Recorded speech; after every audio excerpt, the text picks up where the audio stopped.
Any other questions?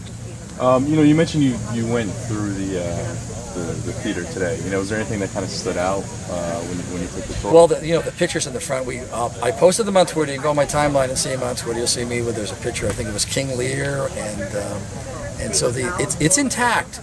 The seats are gone, and all those things. The floor. When I walked in there, because I'm from the theater, I just fell in love again. And you fall in love. If you love the theater, when you walk in, you will fall in love. The history it's in the bones, it's in the space. It never leaves it. As an artist, everyone knows in theater that it's in the space that it happens. The creativity, and I think Jet mentioned that too. We need people to be happy about living in Connecticut, to be fun. We can't just be, we're all taxed at that and we hate the state. People, we get the best state in the nation, but we just have not the pride. And just fighting over money is one thing. So we'll be definitely putting the budget that may scare some people. Go, wow, they're really going to tackle this budget. But at the same time, give them the faith and hope that they can have pride in living in Connecticut. And we're looking for New York. More New Yorkers coming into Connecticut now. And so we're getting a lot of people from other states that will move in as we lose some people. And the arts are a place that can make Connecticut pride. And I call it, we're bringing optimism, not hope. We're bringing optimism to our campaign. While we do cuts and while we reform, if optimism isn't key, then people are just, and it has to be the optimism that comes from, okay, I got it. We'll have the budget spread across my kitchen table while we're working on it, because I referred to earlier, we're not taking state taxpayer money at all. I think we've raised maybe $20,000. That's about it, because we didn't need any more than that. We just ordered 50,000 more palm cards. We'll probably have 50,000 lawn signs, and we're going to run a grassroots campaign with the support of you all folks covering me now, and our army that's on the ground with literature, lawn signs, palm cards. We think we can take it. It's a three-way race. And my numbers I gave out yesterday in the Vinnie Penn show is, I believe the governor, from what I'm getting from a lot of sources, is 34, not 38. And we're looking to drive him to 28, 29. His unlikabilities are so bad, which is why you see everyone here. Vice President Biden, President Clinton. And Tom Foley probably is at 41. Tom will drive himself to 38, and I'll drive him to 34. Only because of his lack of position on issues. Unless there's a miracle and Tom reinvents himself, he'll never be governor of Connecticut. Not because I did it, because he just left the votes on the floor, and he left the issues there, and he didn't take a position. People want to know. They're too savvy, media savvy today. Everyone, look at our phones. Everyone knows what's going on. There's no hiding anymore. Got to be straight with the folks, because they've been lied to, and the baloney that's coming out of all the government officials. It's tough running for office. I mean, the easiest thing I can do is go make money and travel like we always did. It's not a sacrifice. It's self-imposed, but it's brutal. The attacks, the personal attacks, it's just unbelievable. And you wonder why people don't run. But you know what? I'm here to deliver a message. I hope I win. I believe I will. But either way, you're going to get some really articulate answers to your questions in numbers and facts, so that at least you can say, you know what, I like his facts and I'll pick that guy, or I like his facts and I'll pick him. And it is a popularity contest that needs to be turned into popularity plus substance. And the governor, he doesn't think there's a budget deficit. I mean, he's living in la-la land. Belton just put it up on his blog yesterday. $4.8 billion in the next 3 years. It's going to be that high. And he's trying to avoid it. Tom Foley says, no unions, speaking with unions. The deal's a deal. We need them to help us. We don't want to hurt them, but we need them. And Tom wants a flatline spending, which brings it up, I believe, 7%. Even if it plays with that number, and he says no tax increase, it's impossible. So Tom just destroyed himself with the strongest hand he had, and that's money.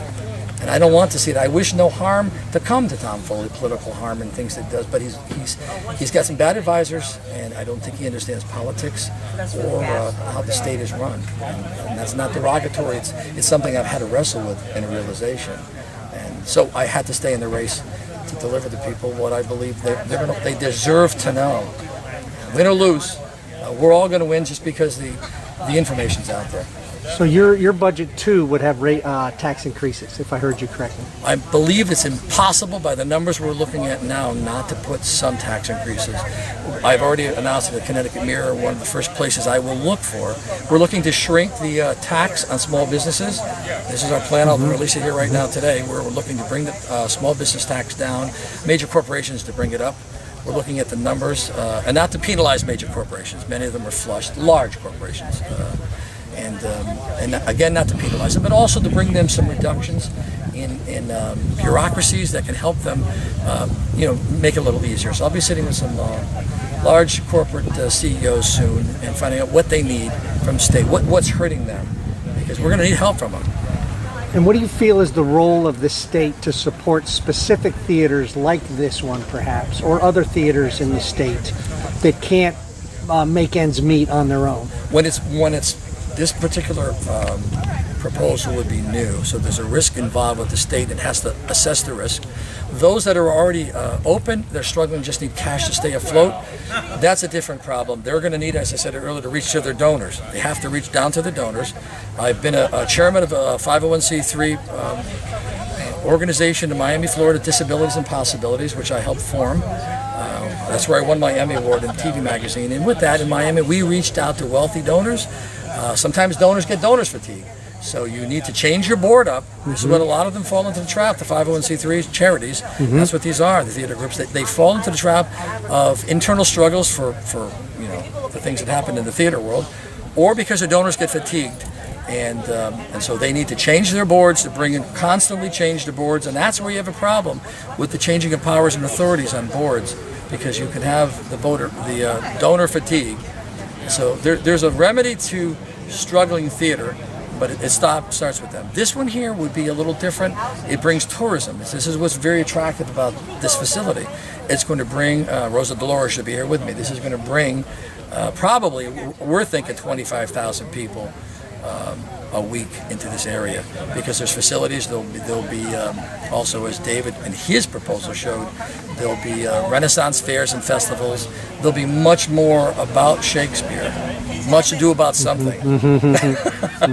You got to write this down. Much to do about nothing, folks. Stay with me with Shakespeare. But so there'll be a lot of that. So it becomes regional impact. And I'm hoping Rosa looks at this too. So if the state assesses the risk and is convinced that a theater like this is reaching down to the donors, the state would be comfortable and has a role in supporting and providing funds. I've written grants before for our television program at our foundation. We received the first one from John T. McDonald Foundation in Miami, Florida, $75,000 matching grant. We had to go find the other $75,000. Okay. So the state can do a lot of that. There's a lot of ways to put strings, but it definitely has to be managed correctly. The biggest problem for theaters, from my experience, in the back of the house, they call it, as a union stagehand of my family, eyeball deep into the backstage, running the Bushnell Auditorium and all the Oakdale. I worked there for years. At the Oakdale also, we got shipped out our union members there, and theater in the round, those old days. The biggest thing is in the front of the stage are the egos. The donors and the egos and the stars and all that. That's the demise of most theaters. And then not wanting to give up the board authority to control the performances, and then that ramification leads to not changing the board to bring in new money. And so that's the problem in theater. So I'm all full well exactly what they're going to look for in their problems. And it's easy to happen. That's where Stratford, as a city, has a seat at the table on the board. They should have a seat at the table. Beyond the lease, they need to be tied up inside with this theater so that the elected officials actually have what we have in West Hartford, other places, special development districts, and you actually have the town council sitting on that. So there's a lot of ways with this that can happen. I think the history is so great in the art, but it's so poor in the finances. That's the struggle. That's the challenge, not the struggle. Right. These are the times, this is the day, and the money is everywhere to be found. It's just leadership, leadership, leadership. That's why I'm here, and Governor Malloy isn't. That's why here, and Tom Foley isn't. Leadership. On the ground. Leading the way, not worrying about your questions, is it going to fail? We definitely have to look at it as a state if it comes back. But that's going to be up to the city officials to actually engage in. And another thing, lastly, is my history with Blueback Square. If anyone didn't know it, I started in politics as a neighborhood opposer at Blueback in West Hartford. I liked the development, but I did not like the fact that it was a no-bid development, where our town chose, without the process of bidding or proposals, $48 million to give to the developer, foreign billionaire. They gave it to him. Last year he sold his property, left America with all his interest. There was no federal or state money tied to it because he wanted to sell, which I screamed from the rooftops. I'm against the cronyism. I like the fact that Stratford has 5 proposals, and I don't want to see our treasury use and abuse without the bidding process. That's where Dan Malloy is totally wrong on his cronyism and his picking and choosing winners. But I didn't answer your question, and the question is, there's a lottery system also that can be chosen to help, which we're looking at when we do our cuts, that we actually take a lot of non-essential programs and we put them into a lottery. And we're going to actually, by the luck of the draw, figure out who gets it, who doesn't get it. It's the fairest thing. I put that through my debates. No one paid attention, but that's our big plan, so that non-essentials, and what's important about this, let's say it's not the arts, it's in another program, and it's been earmarked that it can't, or earmarked that it cannot, we can't fund it. All of them go into and then we have a public hearing. Before it's actually mothballed, is my better word than terminated, the public has a chance to hear about that program and then decide, you know what, we're going to come out and support it and fund it, and that's how you get that program to stay alive. And so the lottery system is the perfect. It also helps Democrats and Republicans in the legislature not take the blame for oh geez, I did this and I'm not going to win election. It's the luck of the draw. But we're going to need a lot of that mothballing. There's some great programs. We're looking at the budget that I'm sick to my stomach that I'm looking at and saying, I'm going to need to put this on the table. How do we do this? Because everyone wants everything in Connecticut. We're all like that. We want all these good things, but they're going to need to be mothballed, or donors or individuals and organizations are going to need to save some of them. And the state's going to have to get out of the business of a lot of deep trying to be everything to everyone. We just can't. We're there. We're close. With the numbers that are out, we're close, if systemic changes don't occur in government, for bankruptcy in Connecticut. Governor Malloy mentioned it a few weeks ago. He said out loud, what did I need to do? Declare bankruptcy a few years ago to prove to you people how bad we are? We're that bad. Because the upcoming $1.5 billion deficits per year will finish us off. And not just because people are leaving the state. It's unsustainable. So I believe the unions are going to come to the table and help us. It's not their fault, but it's their responsibility to save their own future. Help me help everybody and help yourself. So we need them. I'll put a number on the table and a piece of paper, and I'll tell the bosses that here's what we're looking for. Come back with what you come back. It's not your fault. Please save your own futures and help save Connecticut. I know they will.